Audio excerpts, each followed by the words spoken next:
Bienvenue sur Stats et Société, la chaîne qui vous parle de stats et de sujets de société. Donc là aujourd'hui, petite mise à jour de l'actu des sondages avec la sortie d'un sondage BVA pour RTL. Et nous allons voir un petit peu ce que nous dit ce sondage, puisqu'il ne concerne pas que la présidentielle dans le sens estimation du premier tour, mais il y a aussi d'autres questions qui ont été posées. Et c'est plutôt intéressant puisque ça concerne l'actualité, notamment les derniers propos du président de la République. Donc tout de suite, allons voir ce fameux sondage BVA. Donc nous y sommes. Donc nous avons ici les intentions de vote au premier tour telles que vues par BVA. Donc c'est un sondage sur environ 1500 personnes avec une marge d'erreur d'environ 2%, voire un tout petit peu plus, mais on peut considérer autour de 2%. Donc sans surprise, nous avons Emmanuel Macron toujours placé en tête du sondage. Par contre, et là c'est une information nouvelle, entre guillemets, Marine Le Pen devance dorénavant Valérie Pécresse dans ce sondage. Alors c'est un petit point d'écart, on verra un peu plus tard ce que l'on peut en penser.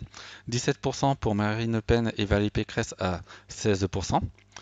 Ensuite suit Éric Zemmour à 12%. Donc là encore, on a, semble-t-il, un décrochage. Donc c'est pas tout à fait une surprise alors qu'on voit les autres instituts de sondage, mais on voit que c'est une tendance qui semble se renforcer. Jean-Luc Mélenchon qui lui monte à 10%, donc BVA fait partie des instituts qui mettent en place Jean-Luc Mélenchon sur la barre des 10%, et ensuite Yannick Jadot qui est à 8%. Les autres candidats sont tous largement à moins de 5% d'intention de vote.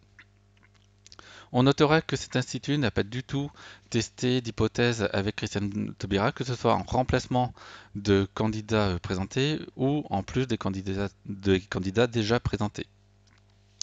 Donc voilà, donc maintenant pour revenir sur la différence Valérie Pécresse et Marine Le Pen, on peut voir ici avec la liste des sondages que de plus en plus d'instituts de sondage mettent un minima Valérie Pécresse et Marine Le Pen vraiment à égalité ou coude à coude. Ils étaient déjà pas très loin, donc il y avait souvent 1 à 2 points d'écart.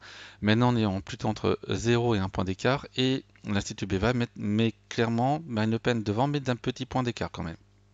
Donc ça reste inférieur à la marge d'erreur qui est à 2%. Il faut vraiment retenir cette marge d'erreur puisqu'une variation donc de 1 point peut très bien être un effet statistique.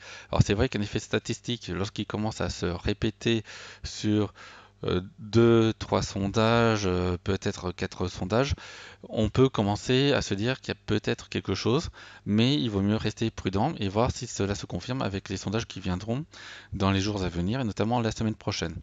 Concernant BVA, ils sont pour le moment sur un rythme mensuel. Je n'ai pas l'information sur s'ils ont l'intention de changer ce rythme-là dès la semaine prochaine. Cela aurait été intéressant. Pour moi, je n'ai pas cette information-là. Ils ne sont pas forcément réputés, lorsqu'on voit les précédentes élections, pour faire des sondages très fréquents pour les élections. Contrairement à l'IFOP qui passe carrément en rolling ou à RIS qui sont en hebdomadaire depuis septembre, donc depuis déjà un bon petit moment. Donc voilà ce qu'on peut dire pour les intentions de vote pour BVA. Cependant, il y a une deuxième partie au sondage qui est sur la réception des propos d'Emmanuel Macron. Et là, il y a deux choses qui se détachent. Il y a d'un côté le fond et de l'autre côté la forme. Alors, sur la forme, les Français semblent désapprouver. Donc, ils semblent, mais c'est le résultat en fait du sondage. Donc, 53% n'approuvent pas les propos.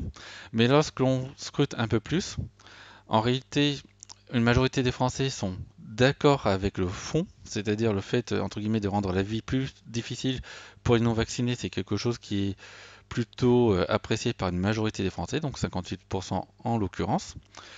Par contre, ils sont beaucoup plus critiques sur la formulation, les mots employés. Donc 63% désapprouvent la forme. Et donc du coup, cette désapprobation à 53% semble être plus liée à un problème de forme qu'à un problème de fond. C'est un petit peu ce qu'on pourrait conclure de cette seconde partie des sondages. Alors l'intérêt de ce sondage, c'est de voir un petit peu comment ont été appréciés ces propos, comment est-ce que ça permet aussi de voir, d'essayer d'entrevoir est-ce que la stratégie d'Emmanuel Macron pourrait être gagnante ou perdante par rapport aux non-vaccinés concernant l'élection présidentielle à venir. Donc ça, c'est un autre point assez important. Et ça permet, là c'est peut-être quelque chose que je trouve assez intéressant, c'est plutôt que d'avoir fait une seule question, approuvez-vous, désapprouvez-vous, Et de cette réalité-là, cet institut a quand même creusé un peu plus la question pour savoir pourquoi les Français le désapprouvent et dans quel sens ils pourraient l'approuver. Voilà, c'est ce qu'on peut dire sur cette partie-là. Alors, autre dernier élément, il n'y a pas d'estimation d'intention de vote pour le second tour chez BVA pour le moment.